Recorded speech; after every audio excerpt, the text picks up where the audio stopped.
स्वधर्मपि चावेक्ष्य न विकम्पितुमर्हसि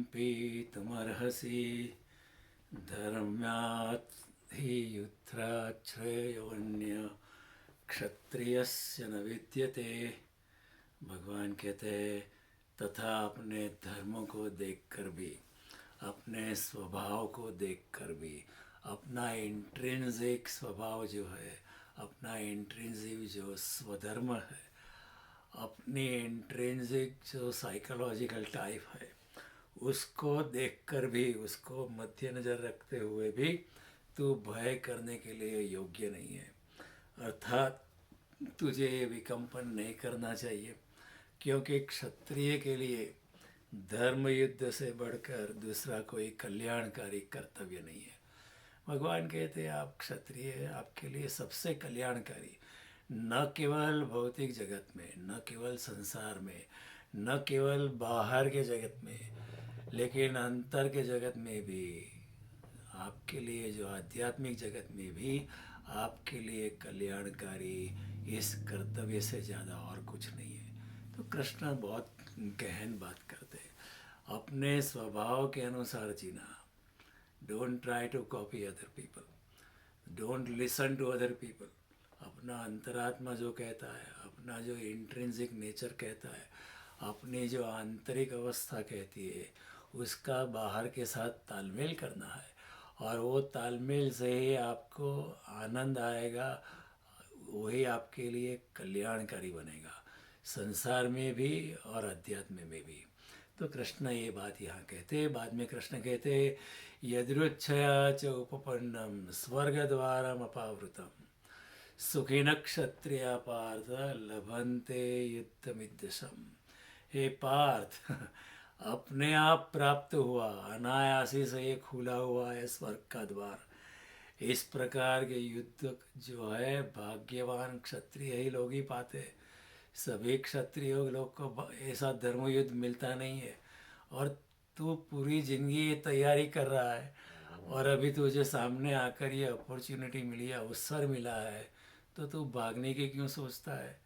ये तो सबसे अच्छा तो तेरा भाग्य खिल उठा है। तो ये तेरा भाग्य है कि सुखिन क्षत्रिय पार्थ लभन्ते युद्ध विद्यसम। एक भाग्यवान क्षत्रिय को ही मिलता है, और ये तो स्वर्ग का द्वार है तुम्हारे लिए। क्योंकि स्वर्ग का द्वार यानी कि स्वर्ग और नरक कोई भौगोलिक अवस्था नहीं है।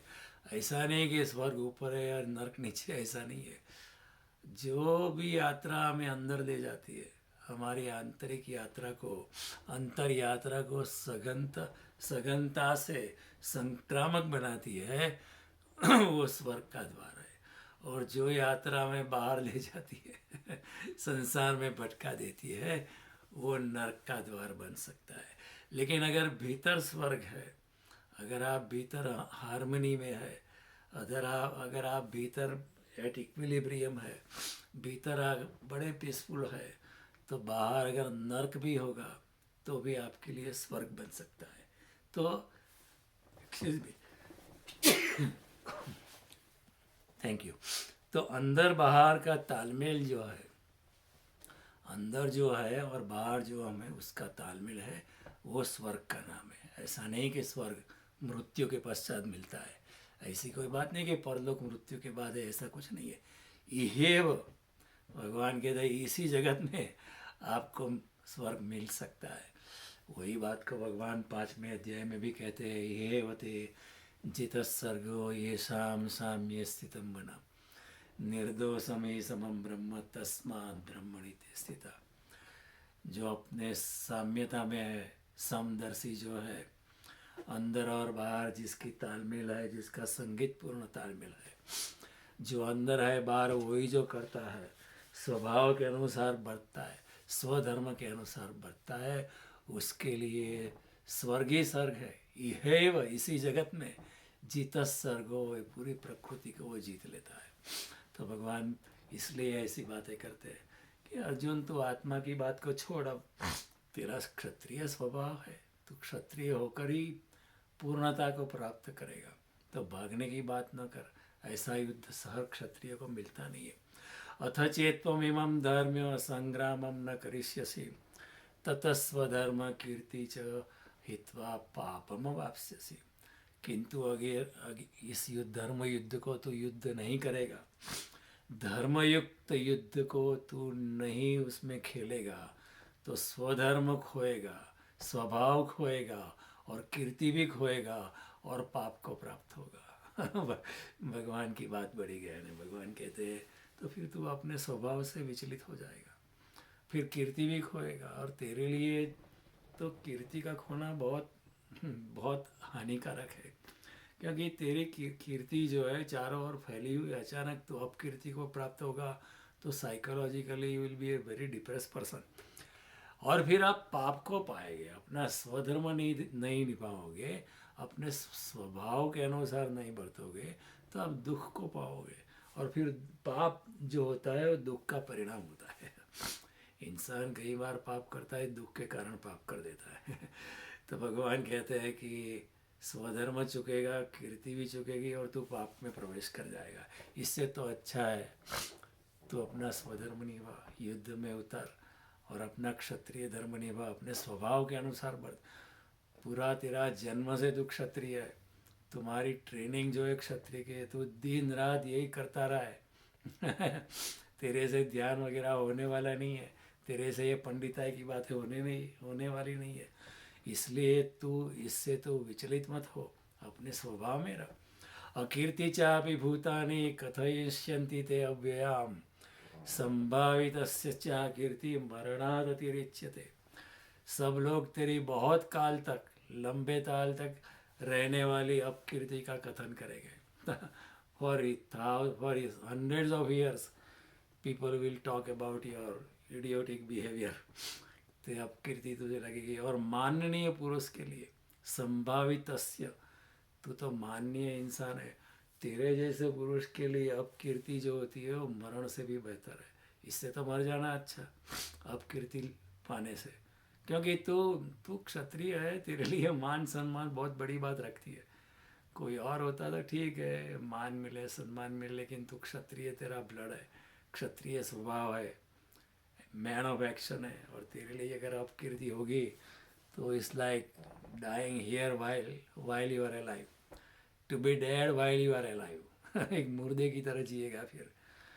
तो ये बात तो ठीक नहीं होगी अर्जुन। भयात रणात उपरतम मनस्यते त्वाम महारथा येषाम जद्वम बहुमतो भूत्वा यास्यसि लाघवम। और जिसकी दृष्टि में तू पहले से बहुत सम्मानित होकर लघुता को प्राप्त होगा, जो तुम्हें सम्मान करते हैं उसकी दृष्टि में से तू लघुता को प्राप्त करेगा। वे महारथी लोग ऐसा मानेंगे तो भय के कारण युद्ध से भाग गया है। भयात रणात उपरतम, भय के कारण तो रण से भाग गया है, ऐसा लोग मानेंगे। अवाच्य वादांश बहुनी वदिष्यन्ति तवाहिता निंदस्त्व तव सामर्थ्य ततो दुःखतरम नुकिन। तेरे जो बैरी लोग हैं, तेरे अहित करने वाले जो लोग हैं, तेरे सामर्थ्य की निंदा करने का मौका नहीं छोड़ेंगे। वो निंदा करते लगेंगे और तुझे बहुत से न कहने योग्य वचन भी कहेंगे, कटु वचन कहेंगे, दिल खोल के ऐसे कटु वचन बात करेंगे। उससे अधिक हाँ, तुझे और दुख क्या हो सकता है अर्जुन, जरा सोच।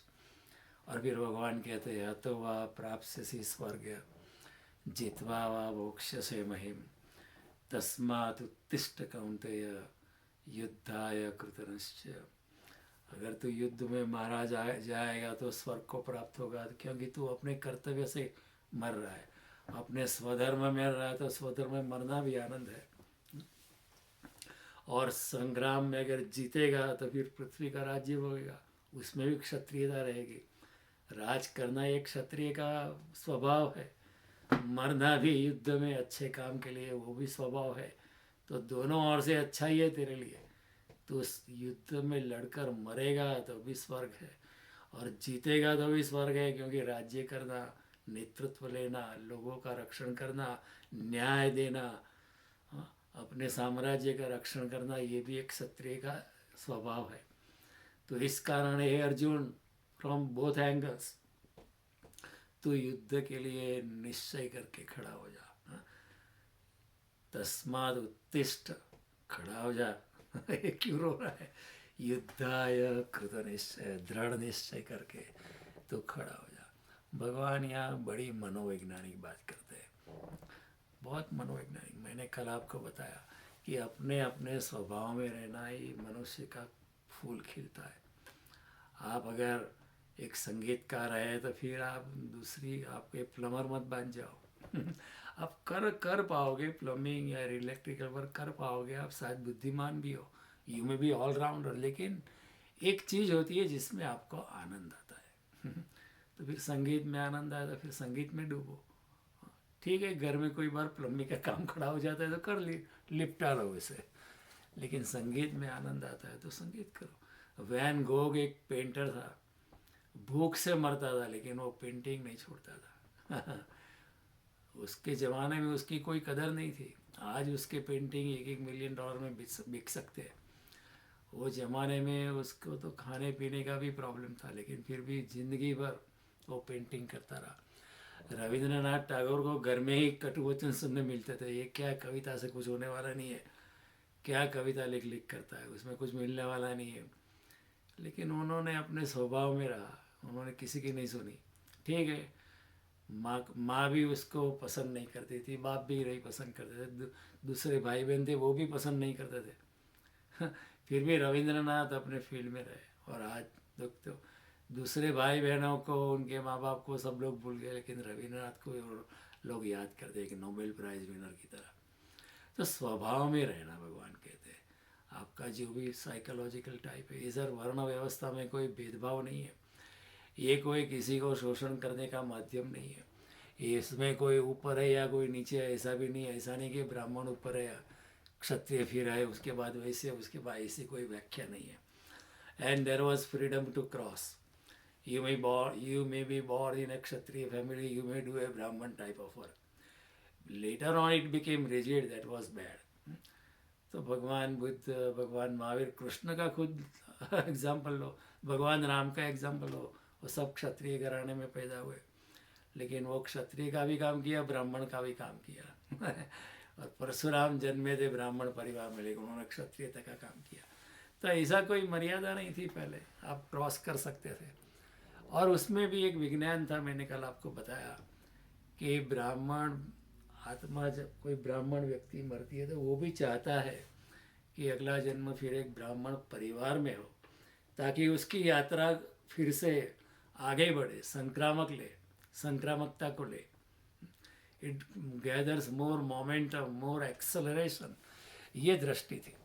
इसलिए हमारे ऋषि मुनि ने रेकमेंड किया था कि आप ब्राह्मण है तो ब्राह्मण परिवार में शादी करो। उसका कोई डिस्क्रिमिनेशन नहीं था, उसका मतलब यही था कि जो आने वाली आत्मा है उसके लिए सुगमता रहे कि ये ब्राह्मण परिवार है। कोई क्षत्रिय टाइप का आत्मा है तो उसके लिए भी सुगमता रहेगी, ये माता पिता क्षत्रिय, चलो यहाँ जन्म लेते हैं।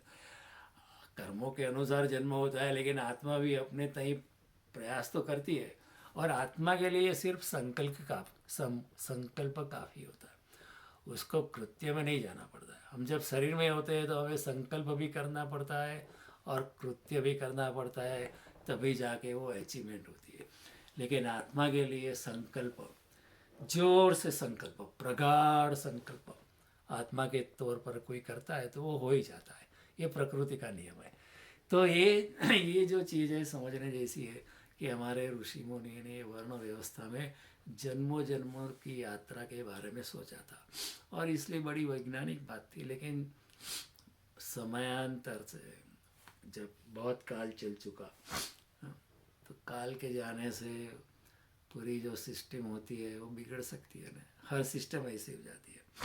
There were very nice thing in the past, but they spoiled because the management and administration of these things came into the hands of people जो उस वर्ण व्यवस्था के पीछे जो विज्ञान था उसको जानते ही नहीं थे, और उन्होंने भी अपने स्वार्थ में लोगों का शोषण किया। वो बिल्कुल गलत बात थी।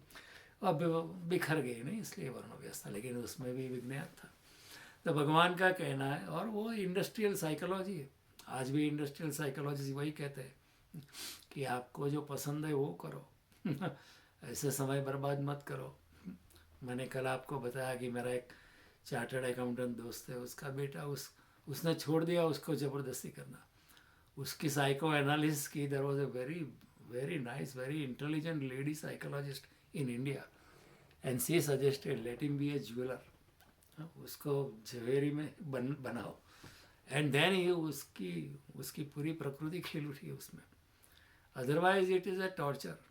जैसे हेमंत कुमार संगीतकार बन गया अल्टीमेटली, पहले बेचारा कारकुनी करता था। आइंस्टाइन जैसा प्रखर वैज्ञानिक कारकुनी करता था, फिर वैज्ञानिक बन गया। मोदी साहब इतनी उनकी कैपेसिटी, उतनी प्रगाढ़ विचक्षण बुद्धि है, इतनी लीडरशिप की क्वालिटी है, उतनी उनकी दूरदृष्टिता है, सब लोगों को साथ में लेकर चलने की उनका साम दाम दंड भेद की तरह वो जानते। अगर चाय ही बेचते रहते तो पर्सनालिटी बिल्कुल बिखर जाती थी। इसलिए भगवान कहते हैं कि अर्जुन देख, तू क्षत्रिय है, तेरा जन्म क्षत्रिय का है, तेरी ट्रेनिंग, तेरा प्रशिक्षण, जिंदगी भर तूने यही काम किया है क्षत्रियता का। अब तू अचानक है मुझे भाग जाना है, तो फिर तुझे भी आनंद नहीं होगा और ये ठीक नहीं होगा। लोग क्या कहे, लोगों को छोड़, तुझे ही आनंद नहीं आएगा। तो ये चीज़ समझने जैसी है, अपने फील्ड में रहना है, नहीं तो आपको आनंद नहीं आएगा। कई लोग ऐसे थे, देर वर मैनी पीपल हु वो दूसरे फील्ड में गए और बहुत दुखी हो गए उनको बनना था पेंटर, लेकिन डॉक्टर हो गए। अभी डॉक्टर ही कर सकते हैं, अच्छी तरह वो कमा भी सकते हैं, हाँ, अच्छी तरह वो जिंदगी व्यतीत भी कर सकते हैं, स्टैंडर्ड ऑफ लिविंग हाई भी हो, लेकिन दिल में आनंद नहीं आता है जो आपके दिल में आनंद करे वो काम करो, भगवान कहते हैं dare to be different. And भगवान का कहने I have made you a different person, don't copy other people, don't try to copy anybody, be your self, अपने आप में जियो।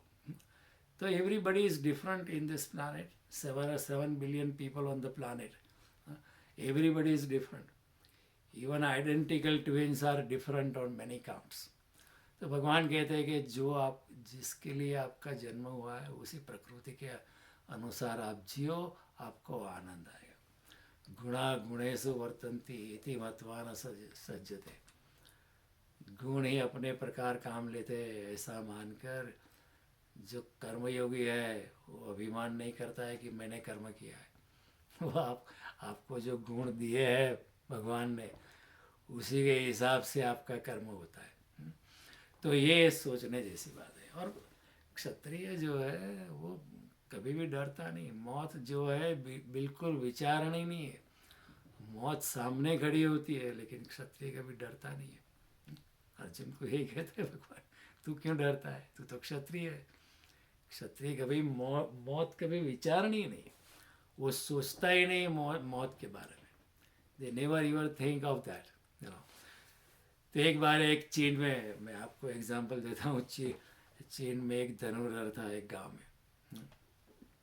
तो वो धनुर्धर ने सोचा कि मैं सबसे अच्छा धनुर्धर हूँ, तो वह राजा के पास पहुँचा। उसने कहा कि मैं आपके साम्राज्य में सबसे ज़्यादा अच्छा धनुर्धर हूँ, मैं चाहता हूँ कि आप मुझे घोषित कर दो कि मैं सबसे अच्छा हूँ, और जिसको मेरी कंपटीशन करनी है वो सामने आए जिसको भी मेरे साथ कंपटीशन करनी है तो वो सामने आए, और फिर मैं उसको हराऊंगा कंपटीशन में, और फिर आप मुझे सबसे अच्छा धनुर्धर ऐसा घोषित कर देना। तो राजा का एक मंत्री था, वो बड़ा अच्छा वाइस था। उसने कहा कि मैं एक इंसान को जानता हूँ, वो इधर पहाड़ी में रहता है, आप उनको मिल के आओ वो इधर नहीं आएगा। राजा ने कहा उसको बुलाओ कंपटीशन के लिए इधर। उसने बोला वो इधर नहीं आएगा, ये डजंट केयर फॉर कंपटीशन, लेकिन उसको बोलो कि वो जाके उसको मिले तो ये जो क्लेम करने आया था उसको बोला कि तुम उसको पहाड़ी में जाके मिलो।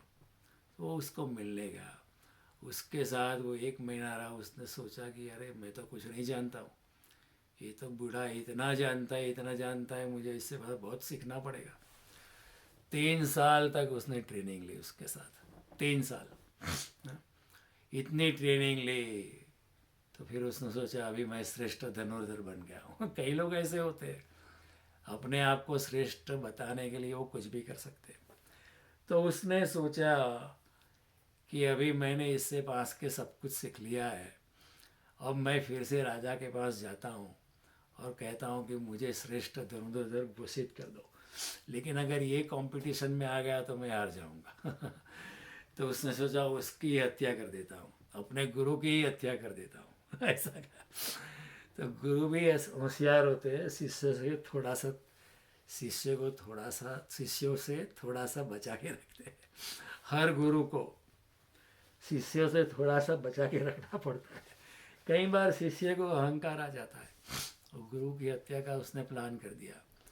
तो एक दिन सुबह गुरु लकड़ियाँ बीन के जंगल से वापस आ रहा था, तो उसने गुरु पे ऊपर एक तीर छुड़ा। गुरु ने तीर को आके आता हुआ देखा। जो लकड़ियों की गठरी लेके गुरु आ रहा था उसमें से एक लकड़ी निकाली और तीर को ऐसा थोड़ा सा डिफ्लेक्ट किया, थोड़ा सा जोर से सनसनाटा हुआ तीर आ रहा था, उसकी छाती में लग जाने वाला था। उसने थोड़ा सा उसको तीर को डिफ्लेक्ट कर दिया लकड़ी से, और वो वापस गया और वापस जाके जिसने तीर छोड़ा था वो धनुर्धारी के छाती में ही घुस गया। गुरु उसके पास पहुंचा, उसने वो तीर निकाला उसकी छाती से, उसका इलाज किया। उसने कहा तू क्यों ऐसा करता है, तेरे गुरु को ही मारता है। तो शिष्य को बहुत शर्मिंदा वो हो गया। उसने कहा मैं ऐसा सोचता था कि मैं कंपटीशन करूंगा तो आप आएंगे तो मैं हार जाऊंगा, तो फिर मैं श्रेष्ठ धनुर्धारी की मेरी ख्याति नहीं रहेगी, इसलिए मैंने आपके ऊपर तीर छोड़ा। तो गुरु ने कहा कि तू क्यों फिक्र करता है, मैं कंपटीशन में आने वाला नहीं हूँ। हालांकि मैं तुमको हरा सकता हूँ, लेकिन मैं कंपटीशन में आने वाला नहीं। आप जाके अनाउंसमेंट करो कि you are the best one, मैं I will not compete with you. But before you do that, before you go back to the king and ask for proclamation that you are the best धनुर्धारी, best बाणावड़ी, मेरा भी गुरु है, अभी वो जिंदा है। उसको शिष्य ने सोचा अब तो मरे, इसके पास से इतना सीखा 3 साल तक और फिर भी पूरा नहीं सीख पाया, और फिर इसका भी गुरु है। तो गुरु ने कहा अब तू मेरे गुरु के पास था, उसके पास से भी बहुत कुछ सीखना मिलेगा। बोला मेरा भी गुरु, आपका भी गुरु अभी तक जिंदा है। हाँ, वो 100 साल से भी ज़्यादा उसकी उम्र होगी। वो कमर से झुक गया है, उसके दांत भी नहीं बचे, लेकिन जा तू पहचान जाएगा तू उसको, तो जंगल में रहता है। वो गया, बूढ़ा कमर से झुक गया था, उसको जाके मिला कि मैं एक धनुर्धारी हूँ, आपके शिष्य ने ही मुझे आपके पास भेजा है कुछ ज़्यादा सीखने के लिए। तो उसने कहा कि तुमको सीखना है, आप अगर मानते हो कि आप श्रेष्ठ धनुर्धारी हो तो ये धनुष्य बाण लेकर क्यों आए हो। तो उसने कहा कि आपका मतलब। बोला जब कोई पारंगत हो जाता है तो धनुष्य बाण अपने साथ नहीं रखता है। चलो मैं आपको आगे की ट्रेनिंग देता हूँ। तो एक पहाड़ की चोटी पे गया और पहाड़ की चोटी के नीचे एक बिल्कुल खाई थी, शायद 10,000 फुट गहरी खाई होगी। वो इसमें कगार पे खड़ा हो गया, just stood on the edge. उस शिष्य को तो बहुत डर लगा, ये तो गिर जाएगा गिर जाएगा। तो उसको शिष्य ने कहा तुम भी मेरे आके साथ खड़ा रहो। बोला नहीं नहीं, वो तो मैं गिर जाऊंगा अंदर। वो इस तरह खड़ा, उसका आधा पाँव खीण जो थी, जो खाई थी उसके ऊपर था, आधा पाँव अंदर था। It was like on the top of the Cliff. तो वो तो शिष्य तो बहुत डर गया। तो वो गुरु ने कहा कि अगर तू डरता है तो फिर धनुष्य, तू अच्छा धनुर्धारी कभी नहीं बन सकता है, तो फिर तू श्रेष्ठ क्षत्रिय नहीं है। तू मौत की सोचता है तो क्षत्रियता तेरी अभी पूर्ण कला से खिली नहीं है। तो ये क्षत्रिय का स्वभाव होता है, they never think about death, they just do it. और उन ये विदाउट थिंकिंग वो अंदर युद्ध के मैदान में चले आते हैं और उसमें उनकी क्षत्रियता खिल उठती है और उनको प्राणों के प्राण से बहुत आनंद मिलता है। मैंने आपको पहले बताया था कि एक बार दो नौयुवान थे, राजपूत थे, वो अकबर के पास पहुँचे और कहा आपकी सेना में हमको शामिल लेना है। तो अकबर ने पूछा कि आपकी बहादुरी का प्रमाण क्या है। वो दोनों एक दूसरे के सामने देखे, तलवारें खींच ली और बिल्कुल स्टार्टेड फाइटिंग। अकबर ने कहा कि अरे भाई क्या कर रहे हो, लेकिन अब अकबर कहे उससे पहले थी दोनों ने एक दूसरे पे तलवार कर दी। हाँ, उनके छाती से खून बहने लगा। तो मानसी से अकबर ने पूछा कि ये क्या मामला है। मैं तो ऐसा ही पूछा था कि बहादुरी का प्रमाण क्या है। तो मानसी ने कहा राजपूत को कभी ऐसा ही मत पूछना और उनके पास बहादुरी का प्रमाण मांगना ये तो उनका अपमान है। कभी भी राजपूत के साथ बहादुरी का प्रमाण नहीं मांगना, ऐसा ही होगा। लेकिन फिर अकबर ने देखा कि दोनों युवक मर रहे थे लेकिन उनके चेहरे पर आनंद था, they were smiling although they were dying. तो क्षत्रिय का ये स्वभाव होता है, जरा भी सोचते नहीं है। तलवार की चमक का मौका सामने आता है और एकदम वो अंदर टूट पड़ते हैं संग्राम में। वो कभी अपनी तलवार को जंग नहीं खाने देते। ये क्षत्रिय स्वभाव होता है, ये क्षत्रिय के टाइप होती है। मैंने आपको पहले बताया कि यहाँ टाइम मैगजीन में पढ़ रहा था तो इराक से एक लड़की वापस आई थी। She was a soldier, must be a very strong woman, और उसके दोनों पाँव कट चुके थे। तो अमेरिकन गवर्नमेंट ने उसको आर्टिफिशियल लेग दिए थे, अच्छे दिए थे, और अब चल सकती थी, दौड़ भी सकती थी और अच्छी तरह दौड़ सकती थी। इतना अच्छा काम किया था सर्जन्स ने और इतना अच्छे आर्टिफिशियल लिम्स दिए थे उसको, वो बेधड़क चल सकती थी, बेधड़क दौड़ भी सकती थी। पत्रकार ने पूछा आप क्या करोगी, आप कोई ऑफिस में काम करोगी, गवर्नमेंट डिपार्टमेंट में काम करोगी, डिफेंस डिपार्टमेंट में काम करोगी, क्या करोगी आप। उसने कहा मुझे जाना है फिर से इराक वॉर में। ये क्षत्रिय था, दोनों पाँव कट चुके हैं। हमारे जैसे तो कहेंगे नहीं भाई हमको नहीं आए, दोनों पाँव कट चुके हैं, अब कहीं दोनों हाथ भी गंवाने का वक्त ना आ जाए। लेकिन वो कहती मुझे जाना है, ये क्षत्रियता है।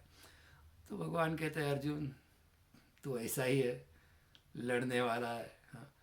और क्षत्रिय जो है वो तलवार हाथ में ना हो तो कोई बात नहीं, बिना हथियार भी लड़ सकता है। एक अच्छा संगीतकार अगर है तो बिना संगीत के इंस्ट्रूमेंट से भी संगीत पैदा कर सकता है। ऐसा हुआ, पंडित ओमकारनाथ गए थे इटली और फिर उन्हें वो मुसोलिनी ने उनको भोजन पे निमंत्रित किया। तो मुसोलिनी ने पूछा कि हमने सुना है कि आपके श्री कृष्ण जब बांसुरी बजाते थे तब गोपियाँ नाचने लगती थी और गाय वगैरह पक्षी वगैरह भी नृत्य करने लगते थे, ये कैसे हो सकता है। तो पंडित ओमकारनाथ ने कहा कि ये हो सकता है, क्यों नहीं हो सकता है, कैसा आप बजाते हो, कैसी बांसुरी बजाते हो। तो उन्होंने पूछा कि आप कोई प्रमाण दे सकते हो। तो ओमकारनाथ ने कहा ठीक है, मेरे पास कोई इंस्ट्रूमेंट नहीं है, लेकिन फिर भी उन्होंने क्या किया, वहाँ जो ग्लासेस पड़े थे टब्स पड़े थे, जो छरी कांटा पड़ा था, और उसमें कुछ में पानी डाला कुछ में नहीं डाला, और अपने छरी कांटों से वो ग्लासेस को ऐसे बजाए, उसमें से इतना मधुर संगीत पैदा हुआ कि जो वहाँ डाइनिंग टेबल पर जो बैठे थे वो झूमने लगे। और जब झूमने लगे तो ओमकारनाथ ने संगीत बंद कर दिया। तो फिर कहा कि देखो एक छोटा सा कप है, उसके ऊपर मैं छड़ी कांटे से फॉर्क एंड नाइफ से संगीत बजा सकता हूँ, तो फिर कृष्ण बांसुरी से मधुर संगीत क्यों नहीं बजा सकते, क्यों गोपियाँ झूम नहीं सकती है। तो ये बात है, जब धनुर्विद्या पूर्णतया आ जाती है फिर धनुष और बाण साथ में रखना नहीं पड़ता है। जब पूर्णतया संगीत आ जाता है तो फिर वीणा आपको साथ में वायलिन साथ में लेके घूमना नहीं पड़ता है। कोई भी माध्यम से आप संगीत को पैदा कर सकते हो। तो ये बात देखने की, जहाँ भय है वहाँ क्षत्रिय नहीं होता है। तो चीनी धनुर्धर जो था, गुरु का गुरु, उसने कहा कि जहाँ भय है ત્યાં धनुर्धारी नहीं होता है। तो इधर आने में डरता है तो क्या धनुष विद्या मेरे के साथ खेलेगा, चला जा वापिस। वो वापिस ही चला गया, क्योंकि उसके पास इतनी हिम्मत नहीं थी, क्योंकि उसको कीर्ति की ज़्यादा परवाह थी। His ultimate objective was to be declared as a prominent, Dhanurdhari. This is a man who is most proficient in, handling bows and arrows. उतनी उसकी आकांक्षा थी। लेकिन सच्चा क्षत्रिय जो होता है उसकी कोई आकांक्षा नहीं होती, वो गिर ही पड़ता है। वो नहीं सोचता कि मैं जीतूंगा या हारूंगा, मुझे लोग मान देंगे या अपमान देंगे, या मुझे जय मिलेगा या पराजय मिलेगा, मुझे राज्य मिलेगा या नहीं, वो सोचता ही नहीं है। It just jumps into the action. क्षत्रिय मर सकता है लेकिन पलायन नहीं कर सकता है। तो ये कृष्ण बार बार, कृष्ण के इतने 4, 5, 6 श्लोक भगवान ने कहे, भगवान ने इतने 4, 5, 6 श्लोक कहे कि लोगों को लगता है कि Krishna is a warmonger, Krishna युद्धखोर है। अर्जुन नहीं लड़ना चाहता है फिर भी वो लड़ाना चाहते हैं। कृष्ण वॉर मॉन्गर नहीं है, कृष्ण ऐसा युद्धखोर नहीं है। कृष्ण मनोवैज्ञानिक है। वो अर्जुन की पोटेंशियल को जानते हैं, अर्जुन की जो संभावना है, अर्जुन के जो पूर्ण कक्षा के खेलने की जो ऊंचाई को भगवान वो पोटेंशियल को जानता है। और भगवान जानते हैं कि अगर ये चूक जाएगा, ये अगर इससे सरक जाएगा तो सारी जिंदगी वो दुख में बिताएगा, अफसोस करेगा, सारी जिंदगी वो दुख के महासागर में गिर सकता है। हाँ, इसलिए वो कृष्ण कहते तू अपने स्वभाव में रह, क्षत्रिय है, उठा ले। तस्माद उत्तिष्ठ कौन्तेय युद्धाय कृतनिश्चय, खड़ा हो जा और युद्ध करने लग। तो यही बात है। इस जगत में अधिकतर लोग दुखी है क्योंकि वो अपने क्षेत्र में नहीं है, अपने फील्ड में नहीं है, अपनी पोटेंशियलिटी, जो अपनी पोटेंशियलिटी है उससे अलग हो गए, मिसप्लेस्ड हो गए। They are misplaced. There are many people they have done lot of good things. They want lots of money. लेकिन फिर भी अपनी पोटेंशियलिटी को खो बैठे। कृष्ण जो है यह वॉर मॉन्गर नहीं है, वो पोटेंशियलिटी और संभावितता की, संभावना की बात करते हैं, वो युद्धखोर नहीं है। अर्जुन के लिए कहेंगे, अर्जुन के टाइप के लिए ये कहते हैं, प्रत्येक व्यक्ति की निजी संभावना जो होती है यह उनका सत्य होता है। Whatever you are truly made for is truth for you. तो गीता का संदेश युद्धखोरी का नहीं है, लेकिन भ्रांति हुई, लोग समझे नहीं। लोग ऐसा कहते हैं, particularly in the western world, जो समझे नहीं इस बात को, वो कहते हैं Krishna, Arjun didn't want to fight but it is because of Krishna ये सब युद्ध हुआ, और किस तरह का भगवान है तुम्हारा, ये सब बातें लोग एलिगेशन करते, लेकिन वो कृष्ण को समझे ही नहीं है। कृष्ण की बात बड़ी मनोवैज्ञानिक है, तू अपने क्षेत्र में रहे और तू निष्कामता से लड़। अर्जुन के टाइप है क्षत्रिय, वो अन्यथा नहीं हो सकता, और अन्यथा जो होगा अगर कुछ और चूज करेगा वो आत्मघाती स्टेप होगा, वो नर्क की संभावना हो जाएगी। तो प्लेटो ने कहा कि भीतर और बाहर में जो तालमेल होता है, जिसके लिए जैसे भीतर है वैसे ही बाहर है, जिसके संगीत पूर्ण जहाँ तालमेल है उसका नाम स्वर्ग है। और यदि भीतर और बाहर में जो तालमेल नहीं है तो फिर वो नरक है। इसलिए भगवान यहाँ स्वर्ग की बात करते हैं। भगवान कहते हैं अतो वा प्राप्स्यसि स्वर्ग जित्वा वा मोक्षसे। स्वर्ग यानी कोई दूसरा लोग ऐसा नहीं है, इधर ही अगर तू अपने फील्ड में रहेगा, अपनी प्रकृति के अनुसार बरतेगा तो तुझे आनंद आएगा, तो वही स्वर्ग है। अगर अपनी प्रकृति के अनुसार नहीं बरतेगा तो फिर वो नरक में जाएगा। अगर मोदी साहब चाय ही बेचते रहते हो गए उनके लिए नर्क खड़ा हो जाता है, because his potentiality is so different. Hemant Kumar stenotyping करते रहते पूरी जिंदगी, तो फिर वो नर्क में चले जाते। आइंस्टाइन से क्लार्क ही बना रहता, वो नर्क ही चला जाता। तो अपनी पोटेंशियलिटी के अनुसार आप बरतो, दिक्कत आएंगे लेकिन then you will ultimately you will reach. Arjun, तू जो लेकर जन्मा है वही होकर ही तेरा स्वर्ग बन सकता है। ये कृष्ण का संदेश है। जो लेकर तू जन्मा है, जन्मों जन्म से तू क्षत्रिय है, अभी भी क्षत्रिय पैदा हुआ है। अभी तेरा ट्रेनिंग, तेरा प्रशिक्षण, तेरी सोच, तेरी मनोदशा, तेरी एटीट्यूड, साइकोलॉजिकल टाइप, सब कुछ क्षत्रियता है। तो तू जो जन्मा है वही होकर तू स्वर्ग का अनुभव कर सकता है। अगर ऐसा नहीं करेगा तो तू बहुत दुख को पाएगा, फिर नर्क को पाएगा। व्यक्ति अपने अगर धर्म, अपने स्वभाव या झुकाव से विचलित होकर अगर चले तो वो नर्क पाक सकता है। स्वर्ग स्वधर्म में होने से अतिरिक्त कोई सुख नहीं है, और स्वधर्म से विचलित हो जाने से, गुमराह हो जाने से, भटक जाने से अतिरिक्त कोई दुख नहीं है। तो भगवान कहते हैं गीता में, स्वकर्मणा त्वमप्यर्च सिद्धिं विन्दति मानव। अपने अपने स्वभाव के अनुसार आप कर्म करते रहो, और कर्म का फल भगवान के चरणों में अर्पित करते रहो। निष्काम भावना से कर्म करो, ऐसा करके आप परम सिद्धि को आप प्राप्त कर लोगे। तो ये बड़ी अद्भुत बात श्री कृष्ण ने कही है। परलोक क्या है? परलोक यानी, एक minute, let me fix this, battery में die, so okay, sorry for the interruption. परलोक क्या है? परलोक हमारी व्याख्या के मृत्यु के बाद जो होता है वो परलोक होता है, ऐसा नहीं है। ऐसा हमारी व्याख्या क्या है? टेम्पोरल व्याख्या है कि मृत्यु के बाद जो होता है वो स्वर्ग होता है, मृत्यु के बाद जो मिलता है वो नरक या फिर स्वर्ग मिलता है, ऐसा नहीं है।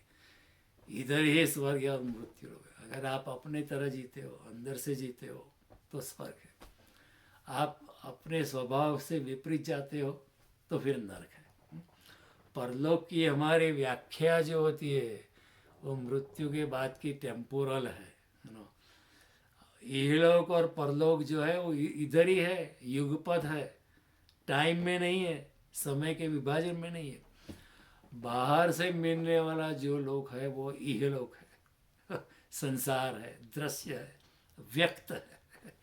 अंदर से जो मिलने वाला है वो परलोक है, अदृश्य है, और वो अव्यक्त है। सो मृत्यु के बाद भी आत्मा परलोक में जाएगी ऐसे कोई गारंटी नहीं है। मृत्यु के बाद भी आत्मा इधर भटक सकती है, ये लोग में भटक सकती है, और कई बार है कि मृत्यु से पहले भी कोई स्वर्ग में चला जाए, ऐसा भी होता है। भगवान ने कहता है पराम सिद्धिम इतोगता, इधर से ही लोग परम सिद्धि को प्राप्त हुए, तो यानी इधर से ही स्वर्ग को प्राप्ति कर दी, इधर से ही स्वर्ग का अनुभव कर दिया। तो हमारे योगी लोग पृथ्वी पर ही थे लेकिन स्वर्ग का अनुभव करते थे। रमन महर्षि या रामकृष्ण परमहंस या ओशो, या मीरा या कबीर या क्राइस्ट, ऐसे संत लोगों ने इधर ही इस पृथ्वी पर रहते ही इस मनुष्य देह में ही उन्होंने स्वर्ग का अनुभव किया। स्वर्ग तो अपनी इनर हारमोनी का नाम है, वो कोई परियों का देश नहीं है। नहीं को देवता देवी देवताओं का जहाँ अच्छा शराब के चश्मे बहते, नृत्य गाना होता रहे, ऐसा नहीं है। इनर हारमोनी का नाम है स्वर्ग। और नर्क क्या है? Inner discord, lack of harmony, विसंगीतता का नाम है नर्क। Therefore shastra said to be what one is not, वो नर्क है। और not to be what one is, to be what one is not, जो हम नहीं है वो होना नर्क है। या not to be what one is, जो हम है वो नहीं होना, वो नर्क है। तो इसलिए जीवन में क्या होता है, जाना सरल होता है लेकिन लौटना बहुत मुश्किल होता है।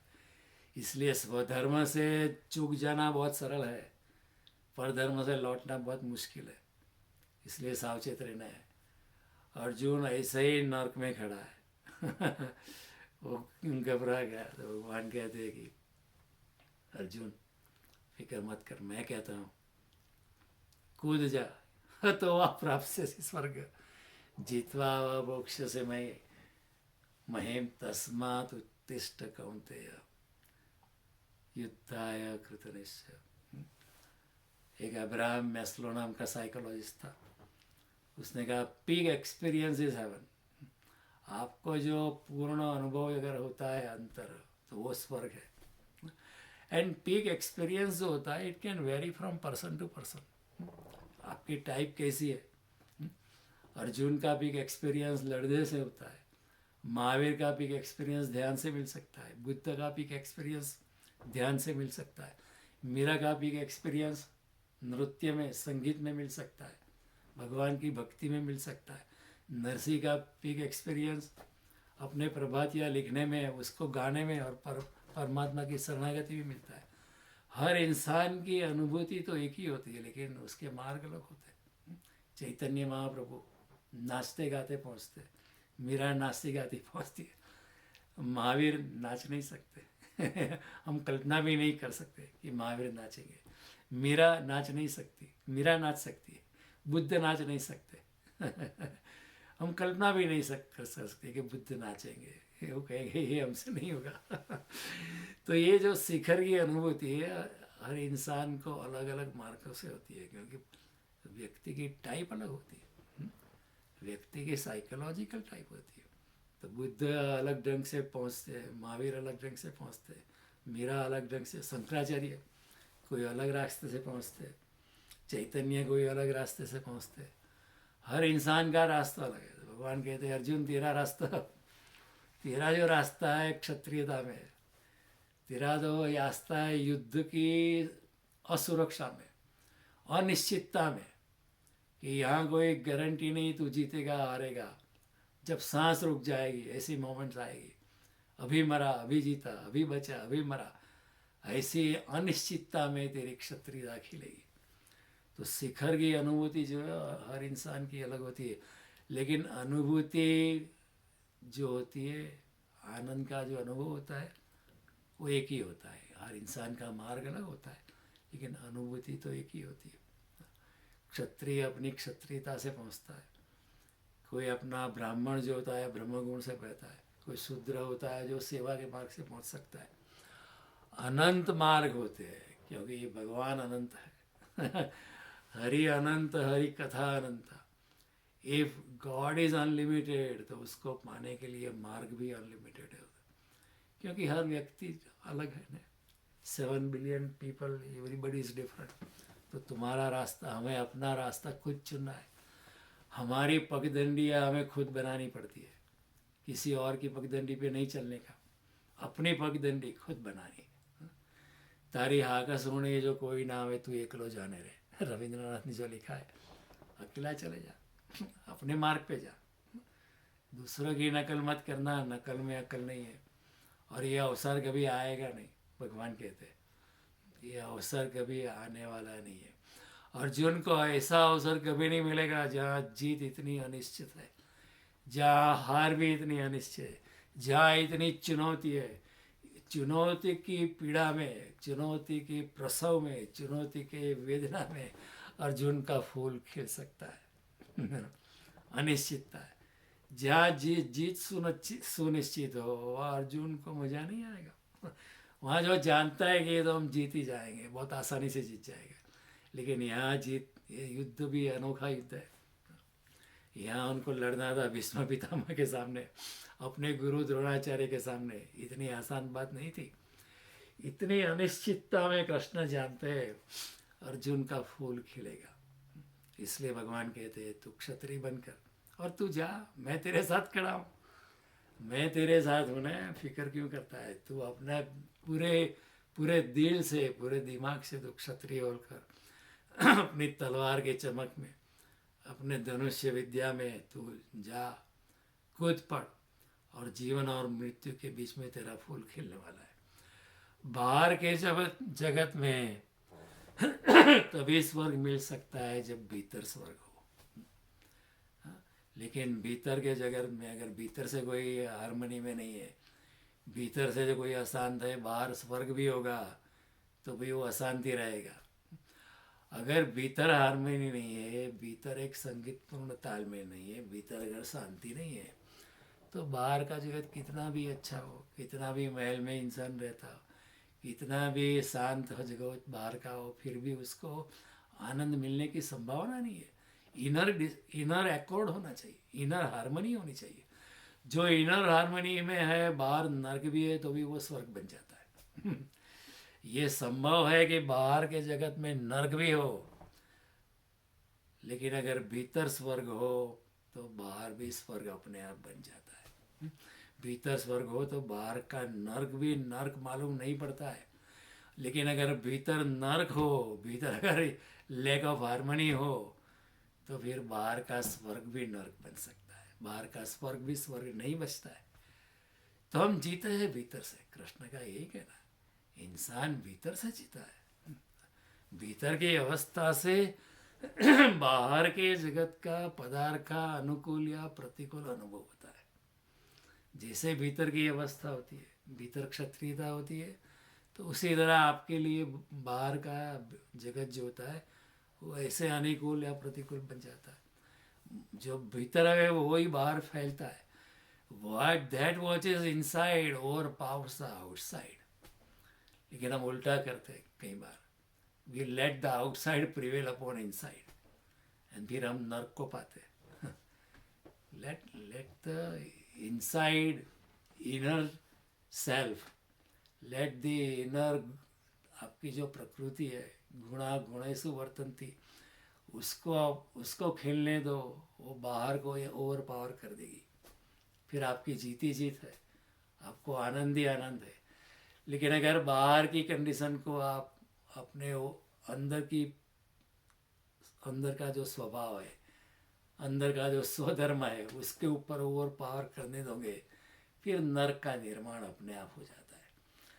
संसार की भूख जो होता है, वासना रहता है एकांत, वो नरक बन सकती है। और योगी की भूख जो है, कहीं भी हो योगी, उसके लिए आनंद ही आनंद है। इसलिए शंकराचार्य ने ये कहा था, योग रतो वा भोग रतो वा संग रतो वा संग विहीन यस्य ब्रह्मणि रमते चित्तम नंदति नंदति नंदति। योगी अगर है, वो इतनी इनर हारमोनी है, वो योग में हो या भोग में हो, लोगों के साथ हो, संग में हो या संग विहीन हो, उसके हृदय में ब्रह्म घूमता रहता है। वो ब्रह्म स्वरूप है, वो हमेशा आनंद में ही रहता है। दुख का कोई सवाल ही नहीं है, क्योंकि दुख में भी आनंद वो अपने आप खोज लेता है। तो बाहर तो सिर्फ प्रतिफलन है, बाहर सिर्फ रिफ्लेक्शन है। इसलिए जो बुद्धिमान मनुष्य है, बाहर को स्वर्ग बनाने की चेष्टा नहीं करता है, वो अपने आप को बदल देता है। अगर अपने आप को बदल देगा तो बाहर स्वर्ग अपने आप खड़ा हो जाता है। इसलिए बुद्धिमान मनुष्य, मैं फिर से कहता हूँ, बाहर के नर्क को स्वर्ग बनाने की कोशिश में अपनी ज़िंदगी बर्बाद नहीं करता है। वो पहले भीतर को बदलता है, भीतर को संगीत पैदा करता है, फिर बाहर अपने आप सब कुछ बदल जाता है। और जो योगी जो होता है, जहाँ जाता है वो स्वर्ग बन जाता है, वो नर्क भी जाता है, वो भी स्वर्ग बन जाता है। योगी अगर कोई रामकृष्ण परमहंस जैसा इंसान, रमण महर्षि जैसा इंसान अगर गलती से भी नर्क में भी चला गया तो वहाँ स्वर्ग का निर्माण हो जाता है, क्योंकि वो स्वर्ग में ही जीते अंदर से, तो बाहर भी स्वर्ग खड़ा हो जाता है। भगवान का फिर यही कहना है, भगवान बार बार ये बात कहते हैं कि आप अपने स्वभाव में रहो। देखो, विभीषण था, रावण के राज्य में रहता था। जब हनुमान जी मिले उनसे, उससे पूछा विभीषण, आप किस तरह यहाँ राक्षसों के बीच में रहते हो? आप इतने दैवी प्रकृति के हो, आप इतने भले इंसान हो, यहाँ असुरों के बीच किस तरह जीते हो? तो विभीषण ने कहा, जिस तरह जीव 32 दांतों के बीच में रहती है संभल संभल के, उसी तरह मैं रहता हूँ। लेकिन मेरी दिव्यता, मैं अपने आनंद में रहता हूँ। ये बाहर बाहर सभी आसुरी लोग हैं। मेरा भाई भी रावण है, वो भी आसुरी की पराकाष्ठा है, आसुरी वृत्ति की पराकाष्ठा है। लेकिन मैं अपनी दिव्यता में रहता हूँ तो मुझे कुछ छू नहीं सकता है। बाहर मुझे आनंद ही आनंद है। उसमें भी मैं ब्रह्म देखता हूँ। प्रहलाद था उसका बाहरी हिरण्यकशिपु था, बाप था, वो भी एक दैत्य था, लेकिन प्रहलाद अपने आनंद में रहता था। तो जो भी योगी होता है वो अपने स्वभाव में रहता है, तो फिर बाहर आनंद ही आनंद है।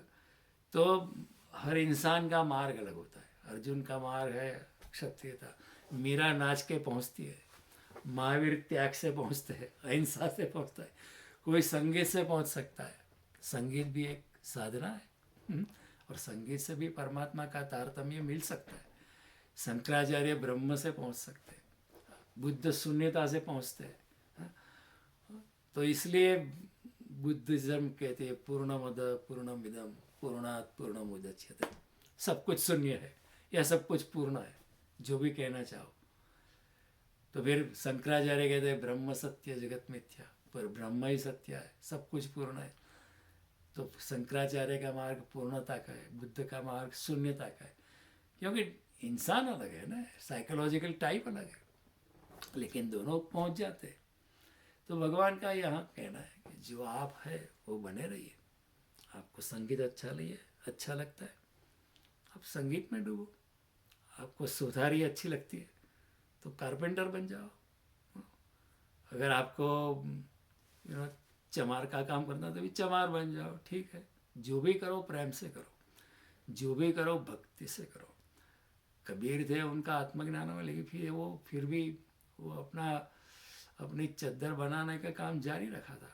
और लेकिन इतनी भक्ति से करते थे जैसे राम के लिए चद्दर बना रहे थे। और जब ग्राहक आता था तो उसको भी कहते कि देख राम, तेरे लिए मैंने कितनी अच्छी चदरिया बनाई है। और जो ग्राहक लोग थे वो लोग भी इंतज़ार करते थे कि अगर चदरिया लेनी है तो कबीर के हाथों से ही लेनी है, क्योंकि उसमें बहुत बड़ी भक्ति भरी पड़ी हुई। चद्दर में भी दिव्यता भरी हुई, लेकिन हम कबीर के हाथों से ही लेंगे। तो ये एक सोच हो जाती है। अपने अंदर है, अपने अंदर जो साइकोलॉजिकल, उसी के प्रकार जीना है, उसी के प्रकार से रहना है। फिर ये करो वो करो, चलो बिजनेस में चले जाओ। तो और महर्षि अरविंद है, वो अंग्रेज़ों के खिले आज़ादी की लड़ाई में वो शामिल हो गए थे और जेल में चले गए थे। लेकिन उनका जो बेसिक इंट्रिंसिक नेचर था, उनका मन तो कृष्ण में था, ध्यान में था, दिव्यता में था, आध्यात्मिकता में था। तो कहा जाता है कि एक दिन कृष्ण जहाँ जेल में अरविंद थे, तो जेल में आके कृष्ण ने संदेश दिया कि तू don't worry about this Bharat की आज़ादी, आई have made other arrangements for it. Bharat को आज़ादी दिलाने वाला एक दूसरा इंसान मैंने पैदा कर लिया है, तू उसकी फिक्र मत कर, तू आध्यात्मिकता में जा। क्योंकि तेरा स्वभाव है आध्यात्म में जाना। तो ये आज़ादी की लड़ाई में जाना तेरा स्वभाव नहीं है, तू छोड़ दे। अरविंद ने फिर छोड़ दिया।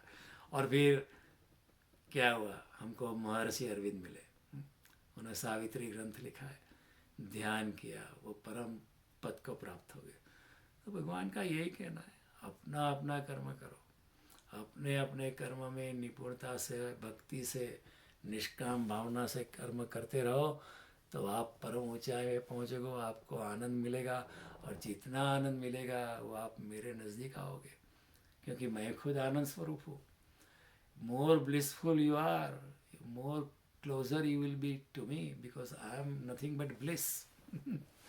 आप मेरे सानिध्य का अनुभव करोगे तो पूर्णता में जाओ, अपनी कक्षा में पूर्ण तरह खिलो। जो भी काम करते हो, कोई भी काम ऊंच नहीं है, कोई भी काम नीच नहीं है। Honour and shame from no condition rise, act well your part, there all honour lies. इसमें कोई ऑनर एंड सेम नहीं है कि आप किसी की सेवा करते हो, किसी के पांव दबाते हो, या कोई हॉस्पिटल में आप नर्सिंग करते हो, हाँ, कुछ दर्दियों की फिक्र कर लेते हो। कई लोग ऐसे होते हैं, उनको और कुछ करना है, they like to be a nurse in a hospital, they like to serve people. It's a very hard job. कई बार इतने ओवर टाइम करना पड़ता है और इतने पेशेंट होते हैं, सभी की देखभाल करनी है, और कई बार अपनी जान को जोखिम में रख के सेवा धर्म निभाना पड़ता है।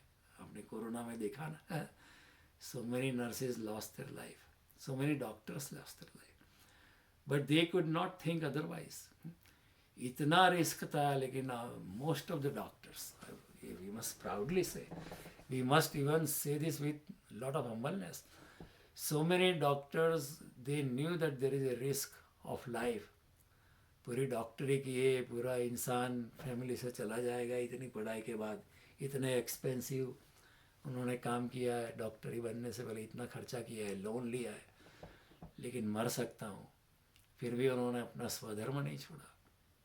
और आनंद से, कई लोग डॉक्टर आनंद से उन्होंने देह छोड़ दिया कोरोना में।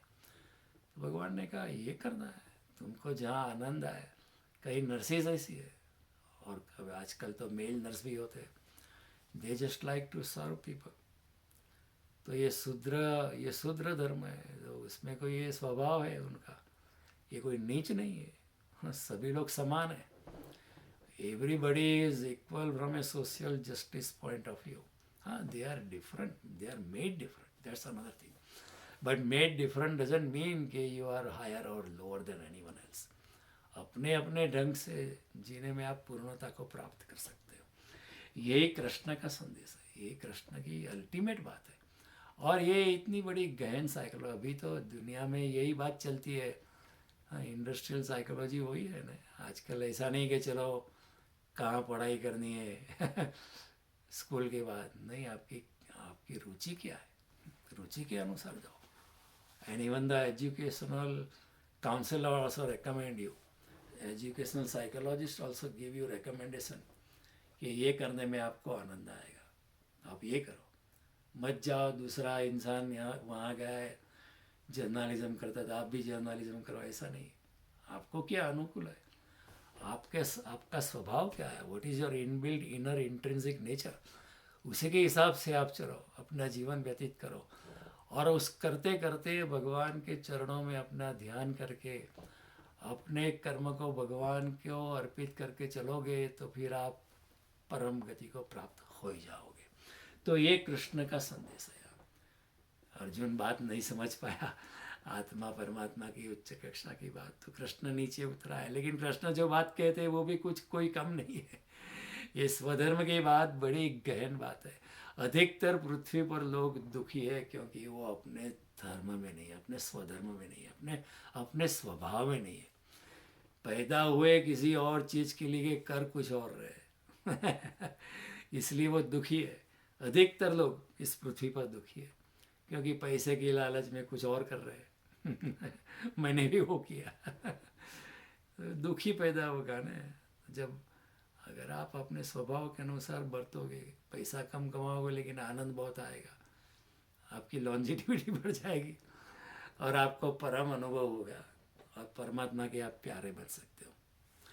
तो ये कृष्ण की बात गहन है, उसके बारे में आप भी मनन चिंतन करना और बार बार गीता को पढ़ना। ये तो क्या है कि ये रुचि upon it again and again. गाय वागोड़े हूँ वागोड़वानु छे, तो आप भी इसके बारे में सोचना और कृष्ण की इस गहन बातों को अपने अंदर उतारने का, पहले बुद्धि से फिर एग्जिस्टेंशियली उसको आत्मसात करने का प्रयास करना। आपने इतनी शांति से सुना, मैं अनुग्रहित हूँ। अगले वीकेंड में फिर मिलेंगे, तब तक के लिए धन्यवाद। Thank you very much. See you next time. Thank you.